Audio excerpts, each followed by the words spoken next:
retour de l'FC pour la troisième et dernière partie. Bilal Achour Tani est toujours avec nous, journaliste sportif, je vous le rappelle. Rebonsoir Bilal. Bonsoir. Il y a toujours avec nous Kara et Stéphane David. Rebonsoir Stéphane. Bonsoir. Et puis bien entendu Saïd Afizi. Saïd, bonsoir. Bonsoir, bonsoir à tous. La question pour les internautes tout de suite.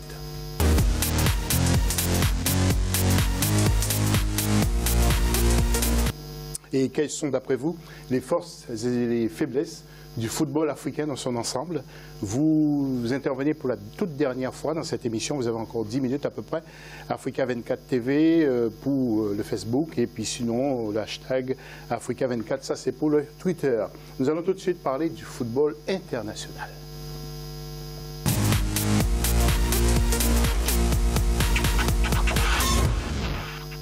Et avant de parler de tout ce qui se passe dans le monde, deux mots sur le football marocain avec quelques images. C'était à Bamako pour la 6e édition, ça s'est terminé ce dimanche. Et il y avait 10 pays qui étaient présents, qui ont pris part à la compétition. Et c'est encore une fois la Côte d'Ivoire qui sort vainqueur dans les catégories seniors et vétérans. Le président Bleu Charlemagne qui poursuit le développement de cette discipline sur le continent. Vous, Saïd, vous aimez ce football maracana qui est devenu, on organise la CAN maintenant? Oui, mais ça prend de plus en plus d'ampleur depuis que M. Charlemagne met en place cette opération. On l'a même reçu ici même. Donc c'est le foot semelle, c'est le foot technique, c'est le foot qui a formé plein de joueurs, que ce soit brésilien ou même français. On pense à Zidane, à la Castellane. Donc c'est un foot ultra technique, mais c'est difficile à répercuter sur grand terrain. Donc, mais c'est une bonne école de formation. Tout à fait. On va faire un petit retour maintenant sur la Ligue des Champions en Europe et nous avons voulu faire un gros plan sur Anderlecht, Bilal, que vous avez dû suivre. Il y a beaucoup de joueurs africains, bien sûr tous ceux qui sont sur le plateau, de joueurs africains dans le groupe. Et nous allons voir en image ces quelques joueurs. Il y a le milieu nigérien qui est Henri Onyekuru, le milieu algérien Sofiane Hani, que connaît bien sûr mon ami Saïd, le défenseur sénégalais Kara Bodji, le milieu ghanéen Denis Apia et l'attaquant tunisien Hamid Aoubaroui. Ça vous impressionne qu'il y ait autant de joueurs africains à Anderlecht?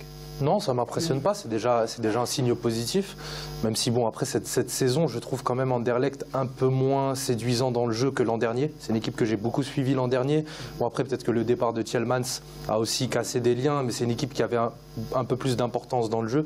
Sofiane Hani, entre autres, qui l'an dernier fait aussi une saison très intéressante. Il y a aussi cette demi-finale d'Europa League. Donc c'est une équipe qui monte. C'est intéressant de voir que dans le championnat belge, on fait confiance aux Africains, comme dans d'autres championnats, et je pense aussi au championnat autrichien. Il y a beaucoup de championnats où des jeunes Africains montent. C'est super intéressant. D'ailleurs, Sofiane Hani, avant d'être à Anderlecht, était à Malines où il finissait meilleur buteur du championnat. Donc c'est aussi en globalité un championnat qui émerge. Donc ouais, c'est super intéressant pour le football africain d'avoir ces passerelles. Tout à fait. Alors, nous allons voir le tableau justement de cette Ligue des Champions avec le groupe du Paris Saint-Germain. Vous voyez que Paris a pris vraiment de l'avance. Bon, 9 points, c'est quand même pas mal, 3 points sur le Bayern. Stéphane David, un petit mot, vous suivez de près le Paris Saint-Germain, ce groupe en particulier avec Bayern, Celtic Glasgow et Anderlecht? Je suis tous les footballs, donc le football, comme pour reprendre les propos de monsieur qui est ici présent, c'est la fête, exactement. Donc le football, c'est la fête, donc on suit tous les footballs. Maintenant, c'est vrai que le Paris Saint-Germain démarre très fort, mais bon, après, ils sont construits pour ça. Donc cette année, je pense que s'ils ne passent pas ce cap, justement, de quart de finale, qui se retrouvaient dans le dernier carré, voire finaliste, ce serait un échec total par rapport aux investissements et aux attentes qu'il y a année après année sur le projet qatari. Oui, puisque vous avez ouvert la parenthèse, nous allons la refermer tout à l'heure avec Saïd. Vous avez traversé la Méditerranée pour aller au stade Vélodrome, voir ce fameux classico entre Marseille et le Paris Saint-Germain. Alors, beaucoup disent, on a eu des discussions en rédaction, on disait que le centre de Clinton NG, le bal a été sorti. Comment avez-vous vécu ce match au stade Vélodrome? Il y a beaucoup d'Africains qui viennent supporter? Justement, c'est ce qui est intéressant au Vélodrome, et ça, il faut le reconnaître, c'est que c'est très cosmopolite. C'est ça vient de toutes les origines, ça vient de tous les quartiers de Marseille. Il y a beaucoup de ferveur. Après, oui, ils sont programmés c'est leur objectif, la Ligue des Champions, c'est leur objectif, c'est l'objectif de tout un État, l'État du Qatar. Mais s'ils veulent absolument arriver à cet objectif-là, va falloir mettre un peu plus de grinta et mettre vraiment le bleu de chauffe et pas se regarder jouer. Parce qu'à mon avis, ces joueurs-là, ils se regardent, ils voient les joueurs que compose cette équipe-là, ils pensent qu'en rentrant sur le terrain, ça va être facile parce qu'il y a Neymar, il y a Mbappé. Mais non, ça ne se passe pas comme ça le football. Le football, on ne le gagne pas sur le papier. Oui. Il va falloir vraiment mettre beaucoup plus d'impact et beaucoup plus d'envie s'ils ne veulent pas avoir de désillusion en Ligue des Champions. Alors pour nos téléspectateurs qui nous regardent du côté de l'Afrique, oui. Comment avez-vous vécu s'il y a une forte ambiance à Marseille? Oui, il faut reconnaître effectivement qu'il y avait... Oui, mais avant même de rentrer sur le terrain, avant même de rentrer dans le stade, il y avait une ferveur, ça chantait déjà, il y avait des fumigènes, c'était vraiment très... Il y avait une partie... Sauf les incidents qu'il faut déplorer. Il y avait une partie bon enfant, comme il y avait une partie vraiment avec des gens qui ne venaient pas faire la fête et qui venaient, pour reprendre le terme, et qui venaient justement casser un petit peu et à s'affronter avec les forces de l'ordre. Donc ça, oui, on condamne fortement. Voilà, merci pour ce témoignage. Après avoir vécu ce classico entre Marseille et Paris Saint-Germain qui ont fait match nul, 2 buts partout. Nous allons passer à d'autres images avec le mondial des U17. Choc samedi 21 entre les jeunes aigles et les Black Stars, c'est-à-dire Ghana-Mali. Et c'est le Mali qui l'emporte sur le score de 2-1. Il y a donc un but de Dramé et également Djemoussa pour le Mali contre un autre but pour les Ghanéens marqué par Mohamed. Bilal, le Mali vraiment m'impressionne, franchement. C'est une excellente nouvelle. Je crois que c'est une des meilleures nouvelles pour le football africain. Déjà parce que le Mali nous avait impressionnés pendant la Coupe du Monde du 20, notamment avec le Sénégal. C'était une équipe qui était super agréable à jouer. Et d'autant plus que voilà, ça montre aussi une prise de conscience des Maliens sur leur football. Ça montre que le football malien fait confiance aux jeunes. Moi, je vais prendre l'exemple d'un joueur, je ne sais pas si vous l'avez suivi, mais il m'a totalement marqué, c'est Hadji Dramé, qui fait partie des buteurs justement du match précédent. C'est un joueur qui est très intéressant parce qu'il vient de Ligue 2. Il vient de D2 et comme beaucoup de joueurs en Afrique, on se rend compte que c'est les divisions inférieures qui font confiance aux jeunes. C'est le cas en Algérie, qui est en D2. Et c'est le cas aussi en Algérie avec l'équipe du Paradou, c'est le cas aussi dans pas mal d'équipes de championnat où on fait confiance de plus en plus aux jeunes. Moi, je prends l'exemple du Sénégal parce que je pense que c'est finalement l'équipe qui a le modèle le plus intéressant, peut-être aussi avec le Ghana à une époque. C'est des équipes qui ont fait monter des joueurs très jeunes en Europe. On parlait d'Anderlecht tout à l'heure, mais il y a des passerelles. Salzbourg, Leipzig, il y a des passerelles en Europe qui font confiance à des jeunes Africains. Et là, peut-être que, on ne va pas se mentir, sur une équipe du 17, il y en a combien en général, toutes nations confondues, qui percent?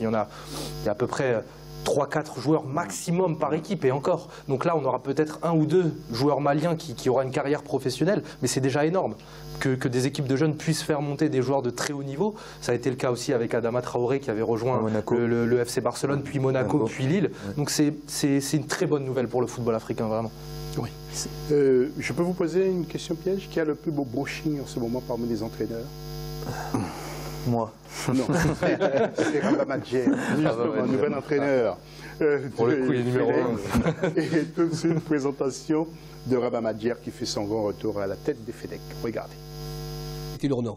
C'était attendu, c'est désormais officiel. Rabat Madjer a été nommé sélectionneur de l'équipe nationale d'Algérie mercredi 18 octobre 2017 en remplacement du technicien espagnol Lucas Alcaraz, démis de ses fonctions une semaine plus tôt après l'élimination des Fenech de la prochaine Coupe du Monde en Russie. L'homme de 58 ans revient sur le banc algérien après les passages de 1994 et 2001 qui se sont toujours conclus par des échecs.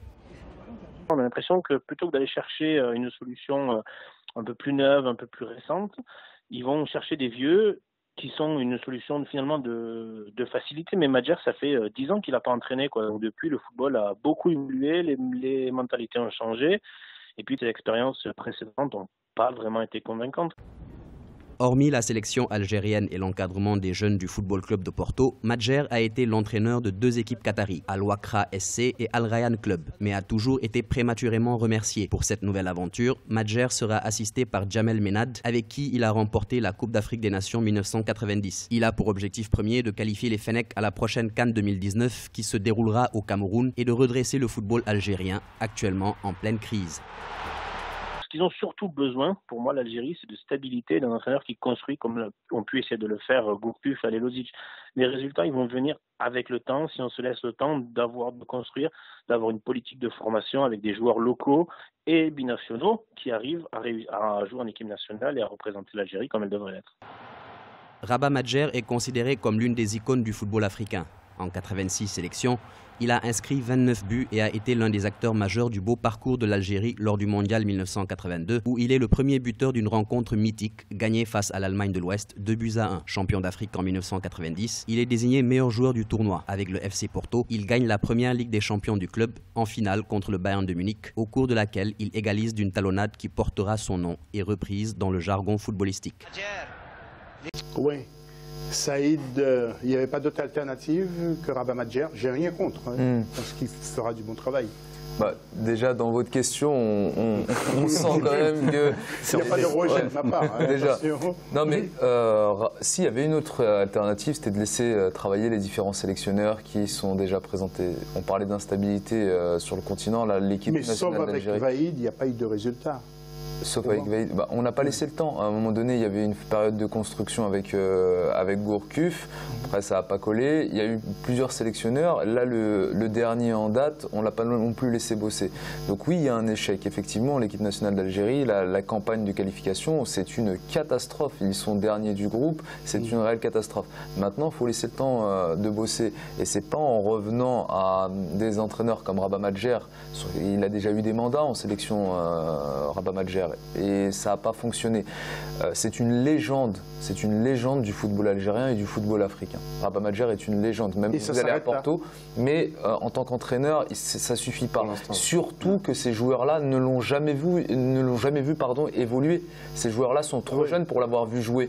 Quand vous prenez Zidane au Real Madrid, ceux qui coachent ont vu Zidane à la télé, donc ça lui donne du crédit. Quand il vient parler, Zidane, tout le monde se tait parce qu'ils l'ont vu, ils ont été fans de Zidane. Rabah Madjer, ils ne l'ont pas vu évoluer.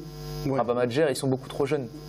Oui, Kara, un petit mot. Je pense que c'était pas la meilleure des solutions. David, hein, je pense que c'était pas la meilleure des solutions. Il y avait une autre solution qui se proposait. J'ai entendu parler de Belmadi. Donc c'était réellement Djamel Belmadi. Donc je pense que c'était réellement un renouveau. Et là, on revient quelque part peut-être en arrière. Donc on a toujours tendance en Afrique à faire du réchauffé, comme on dit, et ne pas partir sur des nouveaux projets, surtout avec des entraîneurs locaux qui sont parfois très très bien, à qui on ne veut pas donner leur chance.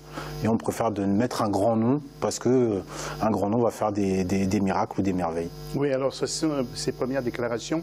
Nous allons concentrer nos premiers efforts sur ce chapitre, c'est-à-dire le travail. Ils sont talentueux, les joueurs, un gros travail nous attend. Il a aussi déclaré que l'équipe nationale connaît des difficultés. Il traverse une grosse crise, Bilal. Il peut y remédier. Vous y croyez, vous, en Madjer? Je ne veux pas juger le produit avant de l'avoir vu. Par contre, il y a des choses qui ont été dites et avec lesquelles je suis d'accord, d'autres moins où je pense qu'il faut faire un peu plus attention. Parce que finalement, le choix Madjer, il est surprenant, oui et non. On le disait tout à l'heure, il a été d'abord ambassadeur de l'équipe nationale, donc on sentait qu'il s'approchait de plus en plus de ce poste et qu'il allait prochainement être nommé. Par contre, c'est un choix discuté, on sait pourquoi. Il n'a pas d'expérience en club, c'est un entraîneur qui a très peu coaché. C'est un peu à l'image de Platini en France. C'est-à-dire que c'est un entraîneur qui a eu une fois son équipe nationale, qui a eu les rênes et qui n'en a pas fait grand-chose. Platini, c'était le même cas avec l'équipe de France. Donc Madjer arrive sans expérience. Derrière, ce qu'il faut rappeler, et ça a été dit dans le très beau sujet qu'on a vu, c'est que Madjer arrive avec 2 coachs assistants, qui eux sont des entraîneurs locaux, qui eux ont l'habitude du football algérien et africain, puisqu'ils ont entraîné la JSK, le MC Alger, notamment lors de compétitions africaines. Donc c'est des entraîneurs du cru. Moi, ce que je pense, c'est que à court terme, l'Algérie, elle a besoin déjà de retrouver confiance. Quand on prend les 2 épopées algériennes 2010 et 2014, les 2 entraîneurs n'avaient rien à voir, Rabah Saadane et Vaïd Halilodzic, c'est 2 entraîneurs aux méthodes différentes, aux CV différents, puisque Rabah Saadane n'a rien gagné en tant qu'entraîneur. Oui, mais en tout cas, ils ont amené la confiance et la grinta à cette équipe d'Algérie. Pour le jeu, pour amener du beau jeu, je pense qu'il va falloir attendre des années, et puis surtout faire développer le football local pour avoir une vraie patte algérienne. Saïd, je voulais aussi vous interroger. Riyad Mahrez, il va revenir parce qu'il fait du bon travail avec Leicester. Il fait du bon travail, mais c'est pas le Riyad Mahrez qu'on avait vu sur l'épopée du titre. Juste un petit mot. Vous êtes dur, hein, ouais, c'est pas le même. C'est pas le même. Il n'est pas aussi décisif. Par contre, il arrive. Attention, parce qu'il arrive. Rabah Madjer n'arrive pas dans un confort de travail. Il arrive. Il y a une défiance quand même au sein de la sélection. Il a tenu quand il était consultant chez une autre chaîne, dans une autre chaîne. Une chaîne en. Voilà. Il a tenu des propos sur les binationaux très très limite. Donc il arrive, les binationaux, ça compose la grande partie de la sélection algérienne. Il arrive avec ces propos-là quand même, donc les joueurs le savent et donc il faudra faire attention à ça. Tout à fait. Alors, messieurs, nous allons voir quelqu'un que moi j'estime qu'il est très bon en ce moment. C'est Mohamed Salah. Nous allons le voir en image, qui a marqué encore avec Liverpool en Ligue des Champions, l'Égyptien qui dure toujours, bien entendu. Et puis je profite pour saluer tous les joueurs africains qui ont marqué le week-end. En Italie, le Sénégalais Koumba Babacar, en Espagne Cédric Bakambu, le Congolais de Villarreal. En Angleterre, Sofiane Bouffal, le célèbre Marocain que Saïd apprécie, Mohamed Salah. À Liverpool, en Allemagne, l'Ivoirien Salomon Kalou. Et puis Pierre-Emerick Aubameyang qui est toujours meilleur buteur avec 10 buts. Puis en France, Clinton Ndji, et puis une passe décisive pour lui avec Marseille, et puis Bertrand Traoré qui continue à marquer avec Lyon. Êtes-vous d'accord, messieurs? Vous avez peut-être un autre mot à rajouter sur ceux qui ont marqué? Non, surtout juste que le football festif est plus simple et plus facile à résumer que le football algérien en ce moment.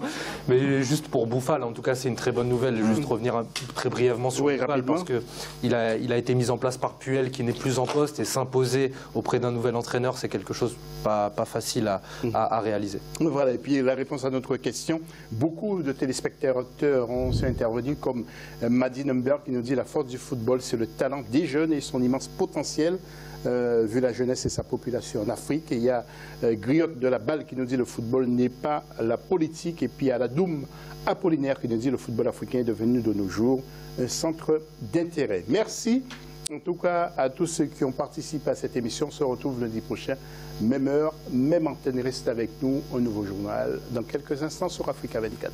Salut!